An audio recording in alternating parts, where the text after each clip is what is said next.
প্ৰাণৰ শিল্পী জুবিন গাৰ্গৰ হত্যাৰ গোচৰৰ আজি দ্বিতীয় দিনৰ শুনানি আদালতত ভাৰ্চুৱেলি হাজিৰ হ'ব আটাইকেইটা অভিযুক্ত সত্ৰ ন্যায়াধীশ আদালতত হাজিৰ হ'ব অভিযুক্ত কেইটা ভাৰ্চুৱেলি হাজিৰ হ'ব শ্যামকানু মহন্ত সিদ্ধাৰ্থ শৰ্মা শেখৰজ্যোতি গোস্বামী সন্দীপন গাৰ্গ লগতে অমৃতপ্ৰভা মহন্ত হাজিৰ হ'ব আদালতত ভাৰ্চুৱেলি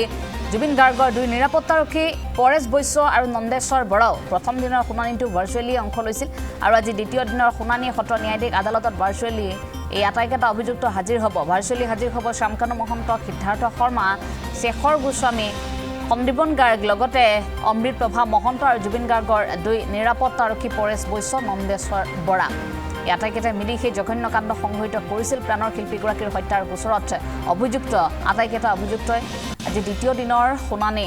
ভাৰ্চুৱেলি অংশ ল'ব আদালতত ভাৰ্চুৱেলি হাজিৰ হ'ব আটাইকেইটা অভিযুক্ত সত্ৰ ন্যায়াধীশ আদালতত হাজিৰ হ'ব এইকেইটা অভিযুক্ত ঘটনাৰ মূল অভিযুক্ত সিদ্ধাৰ্থ শৰ্মা জুবিন গাৰ্গৰ মেনেজাৰ সিদ্ধাৰ্থ শৰ্মাৰ লগতে শ্যামকানু মহন্ত শেখৰজ্যোতি গোস্বামী সন্দীপন গাৰ্গ আৰু অমৃতপ্ৰভা মহন্ত জুবিন গাৰ্গৰ দুই নিৰাপত্তাৰক্ষী যি দুগৰাকীৰ বিৰুদ্ধে প্ৰথমে বিশ্বাসঘাতকতাৰ অভিযোগ উত্থাপন হৈছিল আৰু টকা পইচাৰ বৃহৎ লেনদেনৰো অভিযোগ আছিল দুগৰাকীৰ বিৰুদ্ধে এই যি ভয়ংকৰ ঘটনা সংঘটিত হৈছিল যাৰ পৰিপ্ৰেক্ষিতত আমি প্ৰাণৰ শিল্পীগৰাকীক হেৰুৱালোঁ গতিকে এই ঘটনাত এতিয়া অসমবাসীৰ দৃষ্টি নিবদ্ধ আছে যে যেতিয়ালৈকে জুবিন গাৰ্গে ন্যায় নাপায় বা এই সমগ্ৰ ঘটনাত যাৰ ভুলৰ বাবে প্ৰাণৰ শিল্পীগৰাকী আমি হেৰুৱালোঁ এওঁলোকক কঠোৰকৈ কঠোৰ শাস্তি বিহা নহয় তেতিয়ালৈকে যেন অসম ক্ষান্ত হৈ নাথাকে প্ৰত্যেকেই যেন সেই সময়খিনিৰ বাবে এতিয়া অপেক্ষাৰত দোষীৰ শাস্তিৰ বাবে এই মুহূৰ্তত মই চন্তি দাসৰ সৈতে সংযোগ স্থাপন কৰিব বিচাৰিছোঁ চন্তি দাসে আমাক সবিশেষ জনাব চন্তি মই আপোনাৰ কাষলৈ আহিছোঁ যিহেতু আদালতত আজি দ্বিতীয় দিনৰ শুনানি ভাৰ্চুৱেলি হাজিৰ হ'ব আটাইকেইটা অভিযুক্ত আমাক সবিশেষ জনাওক হয় অঞ্জলা আজি দ্বিতীয় দিনৰ বাবে জুবিন গাৰ্গৰ যি মৃত্যুৰ যি প্ৰক্ৰিয়া আজি দ্বিতীয় দিনৰ বাবে শুনানি গ্ৰহণ কৰিব আদালতত আজি সোমবাৰ সত্ৰ ন্যায়াধীশ আদালতত জুবিন গাৰ্গৰ হত্যাৰ যি অভিযোগ ভাৰ্চুৱেলি আদালতত প্ৰডাকশ্যন হ'ব আটাইকেইজন অভিযুক্ত প্ৰায় 7 অভিযুক্ত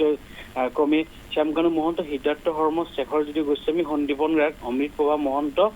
আৰু দুই পিএছঅ পৰেশ বৈশ্য আৰু নন্দেশ্বৰ বৰাও যদি এঞ্জেলা চাই আজি প্ৰায় ছেপ্টেম্বৰ মাহৰ পৰা প্ৰায় 4 মাহ হ'ল কিন্তু এতিয়াও কিন্তু জুবিন গাৰ্গৰ যি ৰহস্যৰ তদন্ত কিন্তু এতিয়া আদালতৰ মজিয়াত আৰু আদালতে কেনেদৰে এই গোটেই প্ৰক্ৰিয়াটো চলাই নিয়ে সেইটো লক্ষণীয় হ'ব কাৰণ যিহেতুকে প্ৰায় 2 মাহৰ পিছত CID কাৰ্যালয়ৰ পৰা চাৰ্জশ্বিট দাখিল কৰাৰ পিছত এতিয়া যি জুবিন গাৰ্গৰ যি ৰহস্যৰ এতিয়া যি মৃত্যু যি ৰহস্য সেই ৰহস্য কিন্তু এতিয়াও যি আদালতৰ মজিয়াত আছে কিন্তু আদালতে কেনেদৰে এই গোটেই প্ৰক্ৰিয়াটো চালি জাৰি চাই বা কেনেদৰে এই ন্যায়টো দিয়ে তেওঁ আৰু অসমবাসী এই জুবিন গাৰ্গৰ যি মৃত্যুৰ যি তদন্ত সেইটো কাৰণে অতি আগ্ৰহেৰে বাট চাই আছে অসমবাসী ৰৈ আছে যে যিহেতুকে CID পৰা আদি কৰি এতিয়া যি সত্ৰ ন্যায়াধীশৰ লগত আজিৰ দিনটোত প্ৰথমবাৰৰ পৰা হাজিৰ হ'ব কিন্তু সমগ্ৰ ঘটনাটো চাই যে দ্বিতীয়বাৰৰ বাবে আজি জুবিন গাৰ্গৰ যি 7 অভিযুক্ত তেওঁলোক হাজিৰ কৰিব আৰু আজি তেওঁলোকক ভাৰ্চুৱেলি প্ৰডিউচ কৰা হ'ব আৰু ইয়াৰ পৰৱৰ্তী যিটো শুনানি হ'ব বা যি ডেট থাকিব হয়তো তেতিয়া তেওঁলোকক সশৰীৰে তেওঁলোক আহি ইয়াতে হাজিৰ হ'ব লাগিব কিন্তু এই মুহূৰ্তলৈকে যি আজি সত্ৰ ন্যায়াধীশৰ আদালতত প্ৰায় দুপৰীয়া ভাগত প্ৰায় 1 বাজি বা 2 বাজিৰ ভিতৰত তেওঁলোকে সেই ভাৰ্চুৱেলি প্ৰডিউচ হ'ব পাৰে আৰু তাৰপিছত পৰৱৰ্তী সময়ত যি আদালতৰ যি মজিয়া আছে আদালতৰ মজিয়াৰ পৰৱৰ্তী যি কাৰ্যসূচী আছে সেইখিনি তেওঁলোকে আগবঢ়াই নিব আৰু তদন্ত প্ৰক্ৰিয়াটো কিন্তু এতিয়াও চলি আছে আৰু হয়তো এনেকুৱাও হ'ব পাৰে যে চাৰ্জশ্বিটত যিখিনি কথা উল্লেখ কৰিছে যে আৰু ইয়াৰ পৰৱৰ্তী সময়ত যে আগতে মুখ্যমন্ত্ৰী মহোদয় কৈছিল যে তেওঁ মাৰা হৈছিল বা মৃত্যু তেওঁক প্লেন কৰা হৈছিল সেই গোটেইখিনি কথা কিন্তু তদন্তৰ পিছতে পোহৰলৈ আহিব আৰু শেহতীয়াকৈ যদি আপুনি চাই অমৃতপ্ৰভা আৰু শেখৰজ্যোতি এতিয়াও যি হাফলং যি চাব জিলা তাত আছে তেওঁ আৰু অমৃতপ্ৰভাই গোটেই চাৰ্জশ্বিটৰ জৰিয়তে কিছু কথা উল্লেখ কৰিছে যে অমৃতপ্ৰভাই যি মদ্যপান কৰাৰ কাৰণে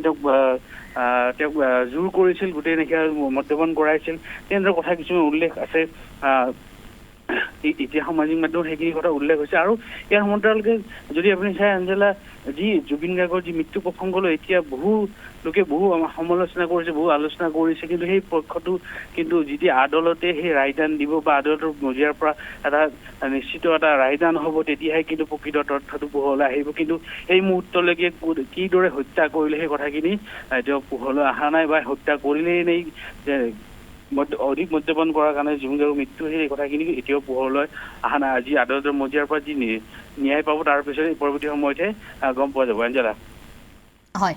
ঠিক আছে আপোনাক ধন্যবাদ জনাইছোঁ সবিশেষ কথাখিনি জনোৱাৰ বাবে চন্তি দাস আদালতত যেহেতু ভাৰ্চুৱেলি হাজিৰ কৰোৱা হ'ব আটাইকেইটা অভিযুক্তক গতিকে কিছু মুহূৰ্তৰ পাছত হাজিৰ কৰোৱা হ'ব আমি এই পৰৱৰ্তী মুহূৰ্তত আপোনাৰ কাষলৈ যাম আপোনাৰ জৰিয়তে আমি সবিশেষ জানিবলৈ চেষ্টা কৰিম প্ৰাণৰ শিল্পী জুবিন গাৰ্গৰ হত্যাকাণ্ডৰ গোচৰত অভিযুক্ত আটাইকেইটাক ভাৰ্চুৱেলি আজি হাজিৰ কৰা হ'ব